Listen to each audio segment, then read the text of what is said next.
Well, we'll figure something else in post, and this is why we have editors to make this all pretty and fun.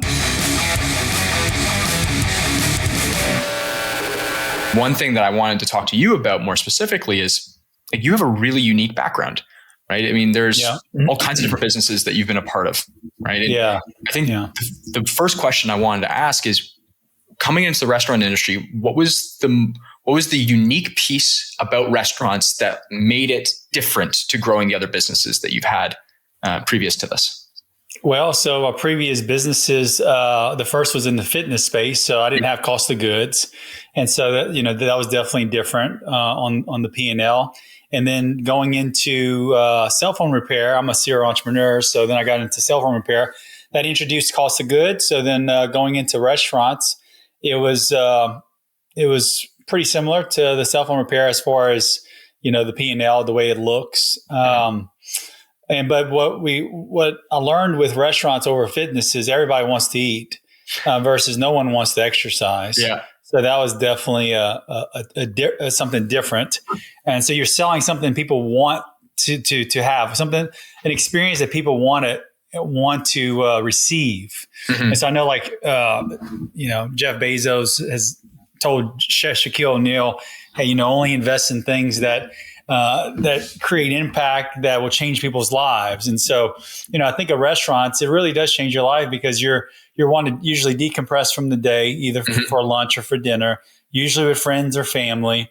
If you're solo, usually you're sitting at the bar, connecting with a bartender, but you want to decompress, have some good food and relax. Yeah. And so it really does help you, within your day, to keep on moving forward. And so, I love restaurants.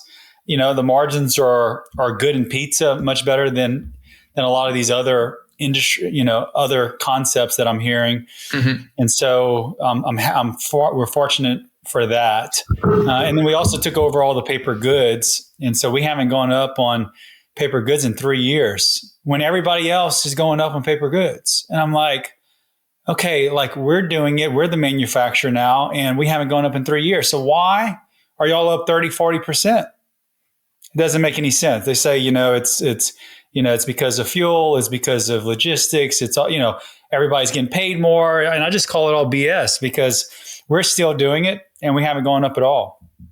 The prices we get from China, the same prices 3 years. Actually, they're even cheaper than they were 3 years ago. So it was good that we took that part of the business over because we're bootstrapped. We don't have any private equity. And so, James, that, with that, no business is going to make 100% good decisions. We're going to make bad decisions that's going to cost money. And so it was good to be able to take in the paper good business, help create some more profit, to be able to absorb any losses that we receive. But yeah, I don't know if that answers your question, but there was something that you said that I thought was really interesting, which was going to the manufacturer directly. It's funny. I have or becoming the manufacturer directly. We have a couple clients, one of which has this really interesting resume as well, right?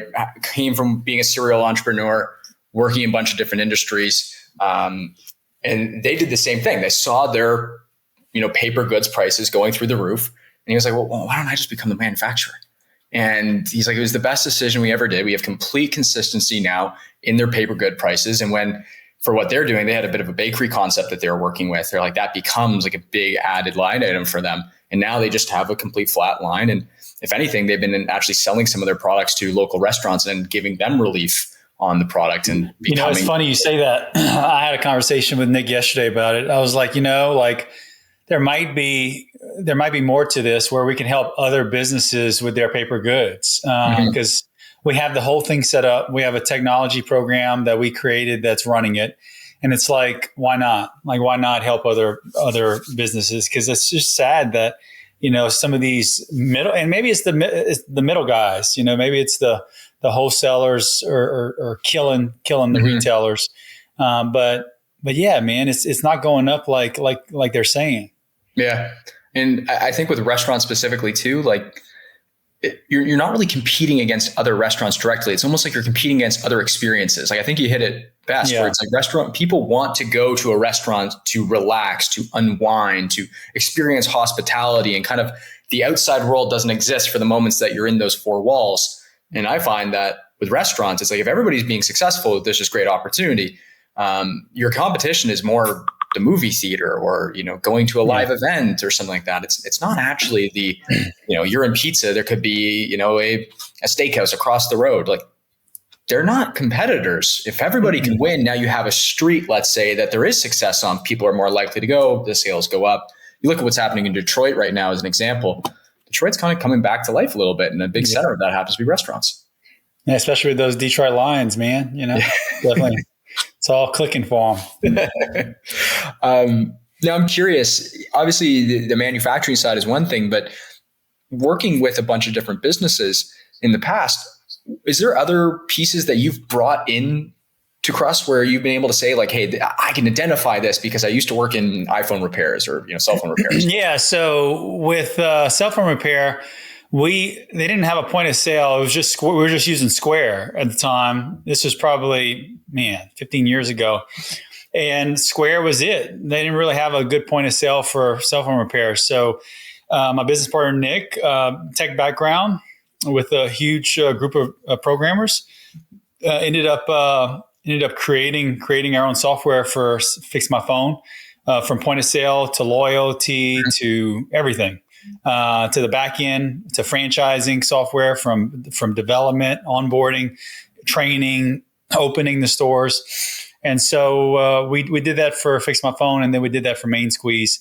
And then we decided that for Crust, we were going to find a point of sale that we could tap into their API and then build features around it that will complement the system. And I tell you what, once you have your own, James, you're spoiled, man. You don't want the cookie cutter box anymore. Yeah. And that's what we ran into, a lot of empty promises, I guess you could say, with the point of sale that we dove into head first. And the good news is we're launching our own next 2 weeks from now. Amazing. And we're finally there. It was supposed to launch like 4 or 5 months ago, but we were supposed to receive all their hardware. All their hardware was going to get unlocked. And then at the last minute, they said, "Oh, we changed our mind." I'm like, great. Great. $500,000 of hardware is gone. But you know what? Everything happens for a reason and purpose. And when I talked to Nick yesterday, all the new hardware we're getting is incredible. Like 10 times better than what hardware we currently are using now. Yeah. And on top of that, most likely, I have a couple of mastermind groups I'm part of with CEOs, and there's a bunch they're joining the software that we're on now, and so they need hardware. So we'll be able to sell them our hardware for super cheap, and so it's going to benefit them, help us a little bit, so that way we could get our own rolling. But yeah, man, between new hardware that's coming out, the innovations are freaking incredible. And then with the point of sale, like now half our programmers are AI, which is freaking badass. I mean, it's just unbelievable that every time we have to check code, it's AI now that's checking it. And they're so much faster and so much better than these actual programmers. Of course, these programmers are now serving more as managers to check the code, just to make sure there's nothing broken. But yeah, I'm excited about the future of tech and AI and what we're doing with it. Like, we're doing stuff that no point of sale, no loyalty, no really inventory management is currently doing. And so it's gonna be pretty cool. I know that once we launch it, and it's probably gonna be about 6 months for us to get to all the stores. It's gonna be exciting, because I think the next step, we have phase 2 and phase 3 we want to roll out over this next year. It's gonna have a custom app. We're going to tie in with Olo. So Olo will be our online ordering software. And we're going to do things that the industry hasn't seen yet. And so I think we're going to open up some eyes to some new possibilities. And I don't want to share what they are, but I was going to say, it's going to be exciting. It's going to be exciting when we launch it, because it's going to get a lot of attention. Sweet. That's really cool. I love to see in our industry, there's this new age operator that has come into the hospitality world. And I find that the ones that understand what you said, right? People are coming into our restaurants, experiencing hospitality, wanting the outside world to kind of go away and, be in those warm walls that we're providing. But the cool thing I'm seeing with that is people like yourself are saying, hey, there is the opportunity for technology to support this business. There's the opportunity for technology to maybe get away from the back office and, prioritize the guest even further. And so I'm assuming that there's some features that you're looking at and saying, like, how can I get back to the guest? Or is there anything in particular that you are trying to focus that attention on? Yeah. I mean, the back office, we want our managers in there 0% of the week, but we know that's not possible because the current technology they have isn't supporting them to be able to stay 100% in the dining hall with the guests, which is where we need them.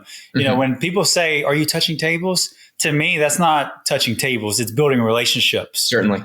Because our managers that go through all that training and they're the mama or papa bear of that location, they need to build all the relationships because the other front staff, should they touch tables and build relationships? Yes. But a lot of them, the retention's not 100%. We all know it. So people want to see a familiar face. Certainly. And if the manager's there for years, even though Bob and Joe are leaving every 3 to 6 months or a year, they know that Susie's always going to be there with a smile. Completely. And so I think that creates certainty. That's a human need of ours, is to have certainty that this business is being run right. This business is it's more than just a franchise. It's more than just a place serving pizza. It's an experience, right? It's true hospitality. And I think a lot of brands have got away from that. It's like, our managers, we want them 90% of the time in the dining room with the guests, because that's where the problems end up happening, and we want them there on the busy shifts, from lunch busy shifts and dinner busy shifts. Like, they shouldn't be in the dining hall from, if they are in office, it's from 2 to 4, right? It's not from 5 to 8. Yeah, definitely. I mean, I remember when I used to work in restaurants still, we had a few managers who people would come to see and speak with. And there's a guy that I worked with named Jefferson. We all called him Poppy. It was a Latin American restaurant.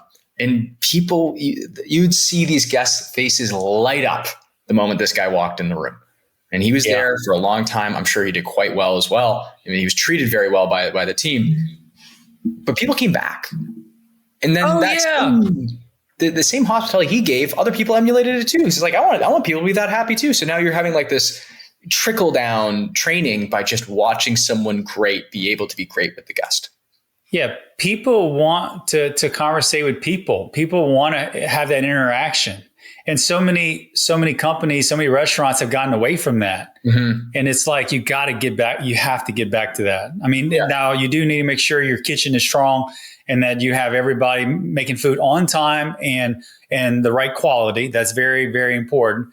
And so you need to make sure you have a strong kitchen manager that's making sure that all the food's coming out looking and delicious.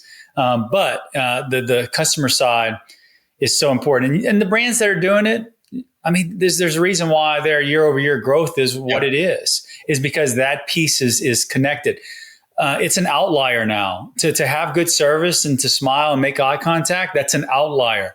And so if you could have that culture in your brand and your locations, you're going to see the fruit from it. Yeah. You're gonna be able to grow. It's that hospitality.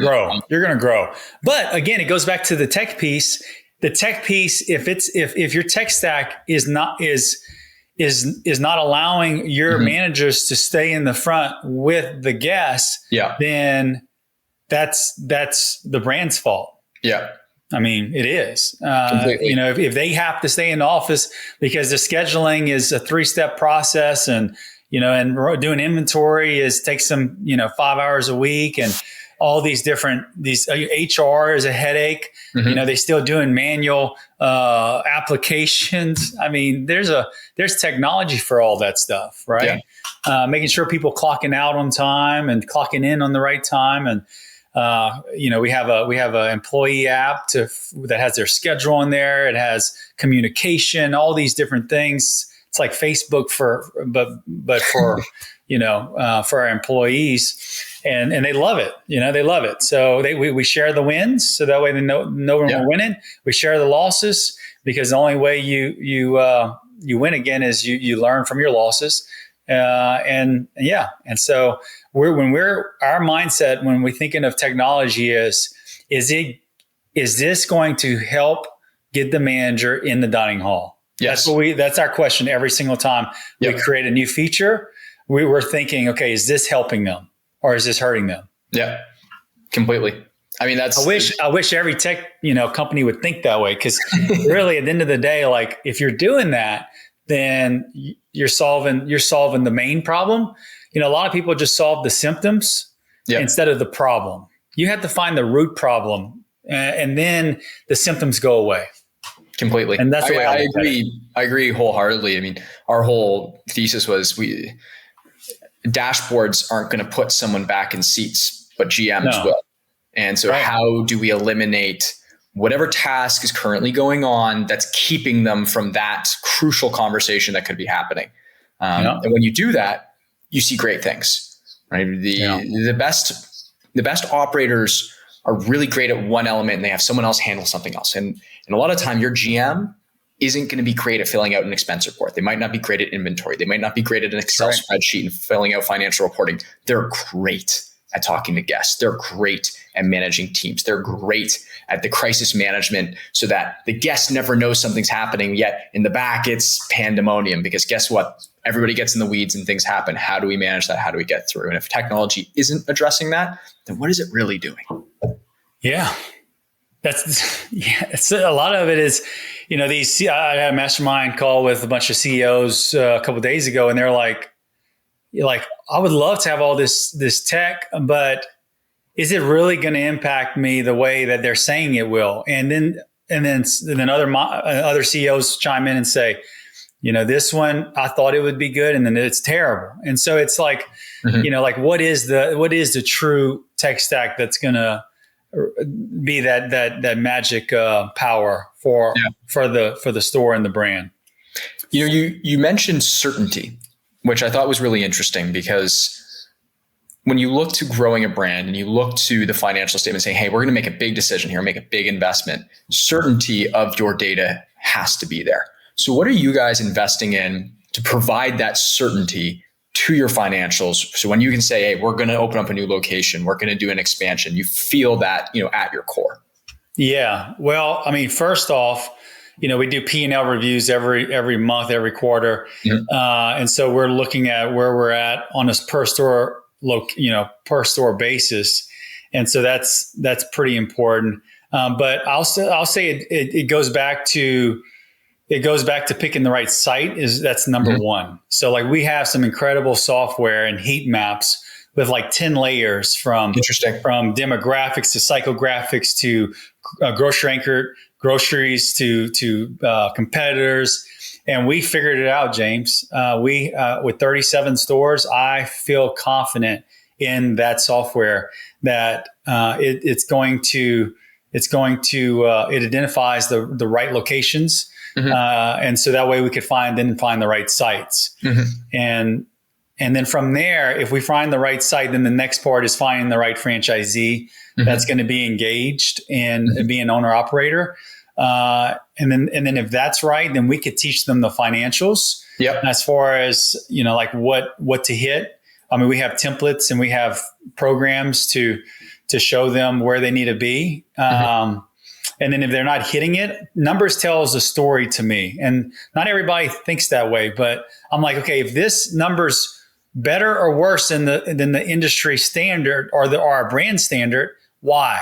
What are you doing different? Like we had one manager that she's running a location off of 14 employees. Most of our locations have 25 to 30, and she's cranking, $32,000 a week in sales, and she just opened up 3 months ago. Yeah. And she's consistently hitting it. And it's like, what are you doing different? How are you doing it? And then she shared with the whole brand this past week at our monthly meeting what she's doing. And then now so many stores are adopting her mindset that's making stores more efficient on one of the number one expenses that will either make or break your profit. I mean, look, at the end of the day, for stores, if they're not it's three things that I bonus managers on. Top line revenue. Are they building year over year 5% at least? I mean, we got stores up to 20%, but 5% is the number. The second thing is your COGS. Are you keeping your COGS in line at 28% or better? Third thing is payroll. Are you keeping payroll at 25% or better, all in, including your manager, including payroll taxes? And if you do that, you're going to be making money. If we did a good job with doing negotiating a good lease, a good rent per month that won't screw you. Overall, you should be solid. Your operating income will be good. You'll be able to cover your principal and interest, and then everything will be hunky dory. So that way you could open up number 2, number 3. Here's the deal: most of our franchisees have opened up more than one location. Yeah, and that's what we want. We don't want, and I'm not interested in anybody who just wants to do one. Yeah, I think it speaks to the success too. If someone's able to do multiple, that there's been success. Yeah. And like we have these guys, multi-unit guys that will come to us, and I did a 3-store deal with one of them, which I usually never do that. I usually just do 1 store at a time.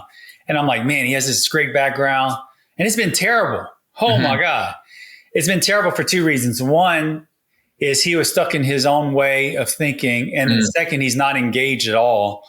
And so, and he don't really have the middle layer that he needs to be able to be disengaged. And now he has 3 stores, and so now I got to deal with him for 3 stores versus having 1 store not working out. We try to get him out, try to get him exit, find somebody that is doing a good job, because at the end of the day, then that just hurts the brand, and it's a headache. I'm all about training new franchisees, coaching them to success. But if we have to babysit them, then what the heck are we doing? Right? Yeah. What are we doing? I'm not interested in babysitting nobody. And then you know what? Royalties are going to suck because their stores are going to decrease. And then what are we doing? What are we doing? Right? Exactly. Well, I think one thing that you brought up there, especially with your new franchisee who seems to have that new perspective on things, and maybe the multi-unit operator who doesn't, there's a story to tell in finance. There's a story to tell in the numbers. And I remember I had this finance professor once who said, people look at finance in this binary black and white way. And the reality is the people that are the best at it can look at it and they can see a movie, they can see a picture, they can see a painting, right? They're looking at the numbers and they're really painting something creative. And what I've found working in this industry is everybody knows restaurants have thin margins. Why is it that it's the second largest employer in North America? Because there's finance people who have that ability to take the creativity that the restaurant industry has and apply it to something they're great at in those numbers. And I think your new franchisee is a great example of that. She probably looked at those numbers and told herself a story, painted a story that was different, just a little bit unique. And the result is people coming in the door. The result is selling more items. The result is making more money. And to think that this is just numbers and it's black and white, it's so much more than that. It's so much more than numbers. But most new franchisees won't understand that. So you have to have a training program to teach them that. And that's one of our big things in 2026 is to get into financial literacy more. Dive into that deeper, right? Like stores that are profiting 10% that should be profiting 15. Stores that are profiting 15 that are profiting 20%. And then so forth. Like if they could hit 25% profit margins, then and their sales are this, then why in the heck these other 5 stores that are making the same amount per month, why can't they hit that number? They can. They're focused on the wrong thing. Yes. You got to focus. Sometimes it's like you focus. You think your focus is on the right thing, but it's not. And then that'll get you in trouble. I have a great mentor of mine, Keith Cunningham. I'll do a shout out to him. I mean, the dude's just, he wrote a few books. One of them's The Road Less Stupid. Great book. Highly recommend any entrepreneur read it. But he says, everything starts off as a good idea until it's not. And it's so true. It's like, you have to dig deeper and you have to make sure that your under the hood is good before you focus on the top of the hood. The top line revenue, yes, that's important. But what's most important is that your house is in order. And then let's focus on marketing. Completely. So many people focus on marketing so much, but then they're not worried about their numbers of COGS or payroll or any of these things. And then before they know it, no matter if they go up 10 grand, they're still going to be losing money. And it happens every day. And it's like, it's getting that message through to them that you're focused on the wrong thing. I think storytelling is integral to every successful business. And that story of investing in marketing before your foundation, it's not just restaurants, it's everywhere. Right? You see it with musical artists who are unable to build an audience, get one big hit, and they fall flat. Yep. Right. You see it in the restaurant industry, especially with someone who comes in, big flashy marketing, super exciting brand. They haven't developed that process. So all of a sudden they might have a process that's fine for, 1, 2, 3 units. All of a sudden they get to 30 and they're looking around, pointing fingers, realizing, hey, I never really learned how to read an income statement. I never really learned how to go and find an accountant who can understand my business. I never had those mistakes early that gave me that confidence to continue to build. And then someone's left holding the bag, and that's kind of the worst situation of all. Here's the problem. Most of these stores will get tenant improvement, right? Out of whenever they end up finishing their build. That's usually their operating capital for the first 3 to 6 months. Usually it's 150 to 200 grand. So they feel good, right? They're all happy and fluffy and all that. But if they're not controlling under the hood, that 150, 200 grand is going to be zero before they know it. So it's important for them to understand the operation. So that way they could get that in control. So then they could focus on top line revenue and marketing and all those things. Well, I know we're getting to the end of this. It's been awesome. I feel like we could chat about this for hours. No, for sure. I have another call at 12. I texted him. I said, running late. And so it's all good. Well, I want to ask one last question and then we'll wrap it up. Coming from all these different industries, now working in the restaurant world and finding success, what do you think is like the funkiest, funniest little data point that actually plays a big impact each month? What's a funky metric? I got that for sure. Well, because I got to do some funky stuff. A big one that people surpass is repair and maintenance cost. That shouldn't be over 1%. And if it is, then most likely you're not maintaining your numbers. Yeah. And so that's something that's probably most people wouldn't say. Of course, discounts, you got to look at your discounts because that'll kill you. Yeah. If you're discounting through the roof. Yeah. That's great. We love to do the introduction at the end because it usually includes the story that we just covered. So, Carl, I'd love it if you could introduce yourself to everyone and tell us a little bit of who you are, your background, and once again, thank you for taking the time to come onto this and share your story. Yeah, I mean, I'm from New Iberia, Louisiana, a small little town where Tabasco sauce is made. Everybody knows that in Avery Island. I started off working at 14 years old. Actually 10 years old, working for my daddy. He didn't pay me anything, so I quit and went and worked for myself at 14.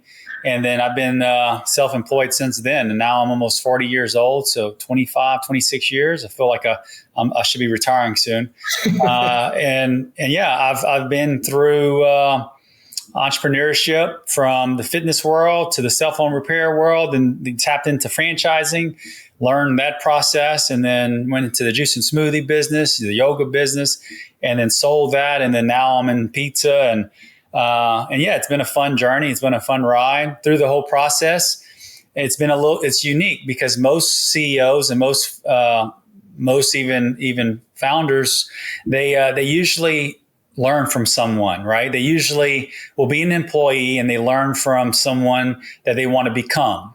Mm-hmm. And so for me, my journey was a little different. I had to pay for those mentors. I spent over $500,000 from learning from Tony Robbins to Keith Cunningham to you name it. I mean, if you look behind me, all those books, I've read all of them. And so I had to learn. The more you learn, the more you earn. It's the bottom line. So if you want to earn more, you need to learn more. And so I did that. And then at first I had to bootstrap. I didn't have all this extra private equity money. So I had to learn how to build profits and then take those profits and then build your team with it. And now I'm happy to say I have people that are making crazy amounts of money every year. And I could hire people that are talented in areas and pay them well and they'll produce. And so it's cool to see where I started in a little podunk town, New Iberia, to where I'm at now. it's a fun ride. I'm going to be on this ride for another 10 years, and then I'm retiring. I mean, I'm most likely going to get into consulting. I'm already doing some investing into real estate, but and Bitcoin, of course. But I definitely I love it. I enjoy it, and I love to teach. I'm a teacher at heart. I love that. I love it. Well, Carl, thank you so much for taking the time to chat. It's very obvious that your wealth of knowledge in many different industries is starting to play some really creative impact on your business. And I'm very excited to see where that goes, especially as you guys roll out your new POS. Keep me in the lead. Stay tuned. That sounds really good. It's going to be good. Thank you so much for joining. Appreciate it. Thanks, James. Bye.